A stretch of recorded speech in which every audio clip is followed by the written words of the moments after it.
This conference will now be recorded. All right, good afternoon, everybody. The reason that we're here today is to teach you how to enter your time on Time Clock Plus in timesheet mode.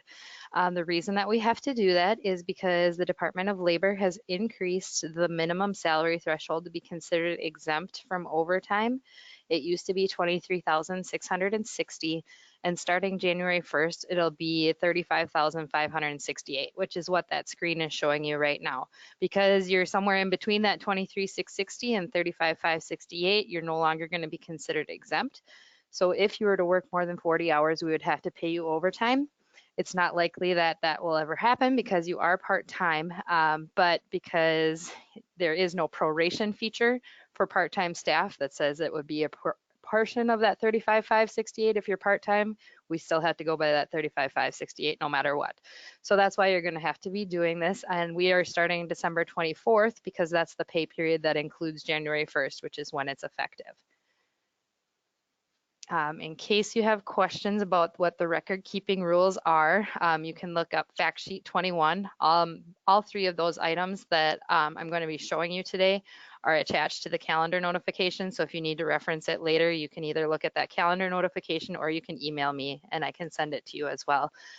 So the record keeping requirements, just say that we need to make sure that we're tracking your time. It doesn't say how it needs to be tracked. It just says that it needs to be tracked. And so that's part of what we're doing with these timesheets because that's what we use for our system. The last handout is just the instructions for how to do a timesheet. And so you can reference this later. It is going to be on the employee portal on the payroll page if you want it. Otherwise, again, you can email me or you can look at that calendar notification and you can see the instructions. You can always reference these if you forget what I'm saying today.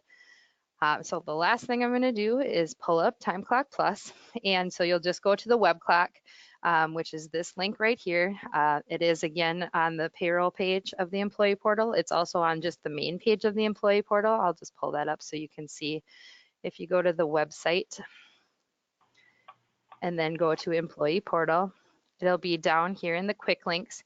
You'll want to make sure that you use the one with the logo here. If you go down to the Time Clock Plus manager, that one's not going to work for you because it is the one that the managers use to approve. And so you won't have a login for that, so it won't work. So make sure that you use this one with the logo. That'll bring up that same sheet that I had open up before. So you'll use your 4-digit employee ID to sign in. I'm going to just use a sample employee to show you right now. So I'll log in as that, and you'll click log on to dashboard, and then you'll use your last 4 digits of your social security number as your PIN. You are not set up this way yet. I'm not going to turn it on until December 24th because I don't want anything to get messed up in the payroll system. So just know that you won't see the timesheet until December 24th, which is the first day that you would need to start doing this. So then you'll enter your last 4 of your social as your PIN and then click log on. Once you're logged in, you'll be able to see the home button, which will show your dashboard, and you'll be able to see the view, which is where you can view your punches, or it won't be punches, I'm sorry, we're not making you punch in and out, we're just making you do a timesheet entry, which will save you a little bit of time. But you can see what your hours are by clicking view hours. But what you're gonna wanna do to enter your timesheet is click the manage timesheet button. Then that's going to bring up the current week. If you need to switch a different week, you can click previous or you can click next. The reason that nothing is open before the December 4th date is because I made this sample employee effective as a higher date of today. So that's why there's no add for a day before this. Then you'll want to click on the date that you're working, click add, and then you're going to want to change the time. Now this reads like a digital clock. So if you were working 6 hours and 6.5 hours, you do 6 and then 30 so that it would look like, oops, sorry, 0630. All right, it's going to be stubborn for me because of course I'm showing you 6:30. There we go. So it reads like a digital clock. So don't put 6:50 because 6.5 is 6.5 hours, but this is reading as a digital. So 6:50 would be 6 hours and 50 minutes. So you'll just want to keep that in mind if you work a portion of an hour. You can always leave your start time as 8 o'clock unless you're going to want to change it for whatever reason for your supervisor to keep track of it. But if you start at 7:30 or 7 o'clock, for example, in the morning, you don't have to worry about changing that. I'm not concerned about that. what we're really concerned about is the number of hours that you work per day. If you need to edit it, Recorded.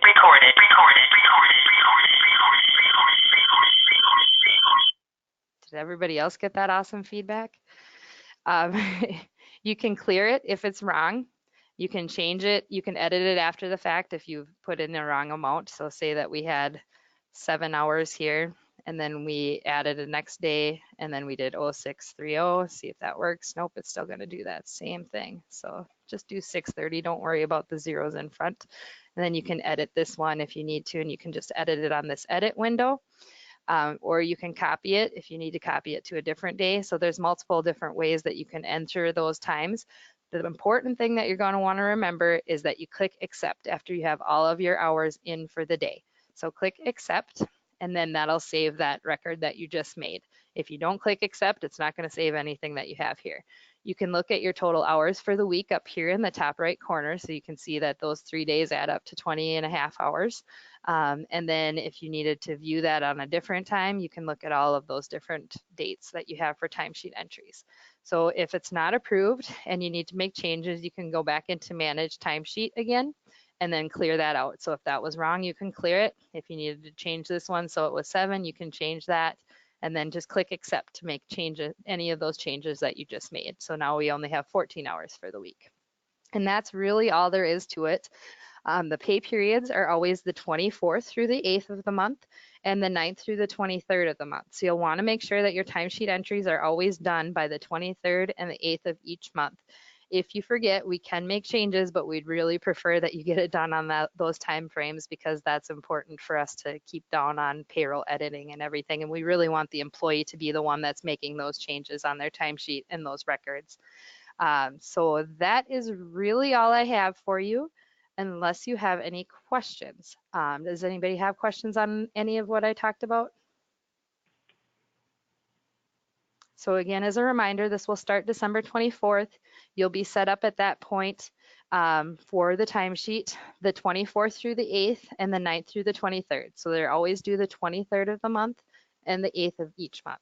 And I'll put that on the email. I'll just send you guys an email again with the recording of this and then those handouts. So you'll have that, and then I'll put those dates in there. There's also, if you go out to the employee portal, I'll just log in there quick so you can see that. Oh, I'm already logged in. So I'll go to employee portal and then payroll. This is going to be where you'll see the video of the recording. I'll put it right here. And there's a pay calendar down here at the bottom. And this is where you can see what those due dates are. So they'll always have the 23rd and the 8th of each month. Unless it's a holiday or weekend, then we want you to have it done before the weekend so that it's recorded. Okay. Completing timesheets on the 8th and 23rd. Do we have to send anything to you? I'll just have the information. As long as you hit that accept button, it's going to be accepted, and then your supervisor will approve your timesheet just like they would a leave request or punching in and out for all of the other employees. So they're going to see that, they're going to approve it, and then it'll just be in our payroll records. It's not going to affect your time and your salary in any way. We're going to still pay you on the salary-based method.